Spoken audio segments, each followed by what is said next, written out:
All right, here's the third most missed question from Circles Quiz 1. In this one we have, in the figure below, segment AB is the diameter of circle P. What is the measure of arc ABC? So arc ABC is going to start at A, go through B, and all the way to C. Now, they've told us that AB is a diameter, so that will tell me that this first section of the arc is going to be 180 degrees, half a circle.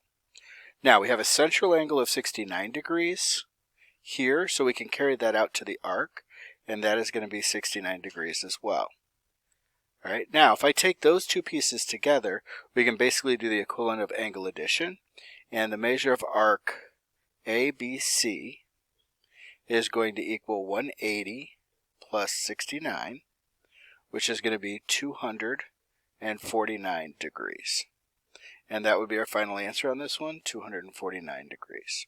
I hope that was helpful. Again, we can add arcs together just like we can angles, just like we can segments.